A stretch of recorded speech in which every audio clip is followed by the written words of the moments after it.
Ben Reitzes, head of technology research at Melius, joins us now.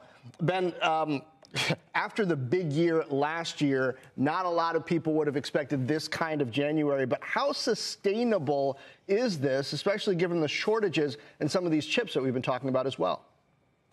Well, we feel pretty good. It's really hard to predict near-term market volatility, but obviously to the upside is a welcome sight to our eyes.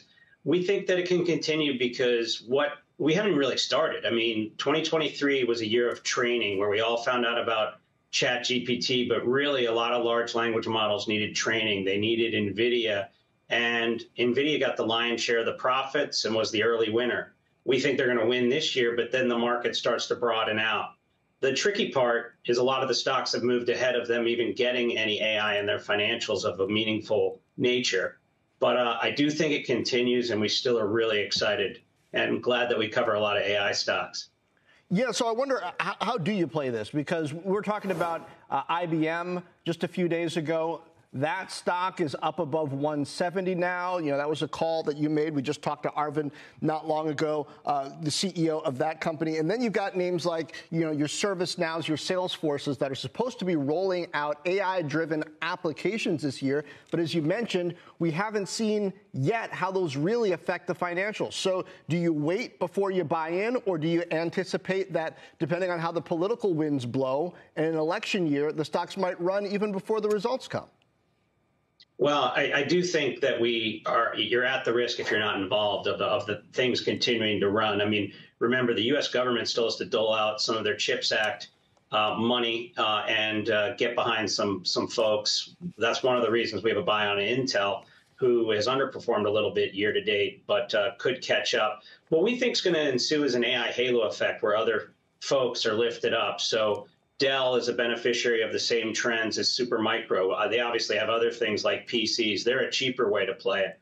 On the more expensive side, AMD is rising to be a number 2 to NVIDIA, a distant number 2, but could be over $8 in earnings power. So there's other ways to play it. IBM is another one that is a stock that has been in the doghouse for a long time and now starting to break out. We put a note out a while ago that you guys covered. It was thank you, and we think it goes to $210, gets to an 18-19 multiple on next year's numbers, and feel pretty good there that consulting gets a lift. I mean, on a day where we're seeing the NDX close at a fresh all-time high, and to your point, AI has been the propellant for the rally we've seen as of late. I mean, is it AI and everything else in terms of tech and what's going to propel the gains and what's going to drive the earnings story this year? Or are there other factors at play to keep in mind as well? Well, there's a lot of things to keep in mind. I mean, the main risk is China and tensions and how that plays out. And depending on how the wind's blowing, that psychology filters through the market. I think, though, you've seen the SMH react. It is a good time to be in the picks and shovels of this thing. We're not 100% sure how application software is going to pan out yet. A lot of expectations have been put into those stocks.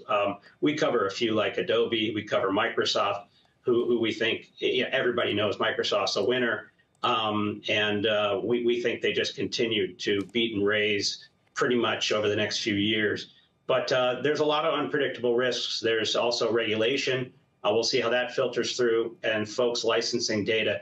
But in short, this is the next big tech cycle. Have a list of winners, realize it's going to filter through to other names, and buy on dips.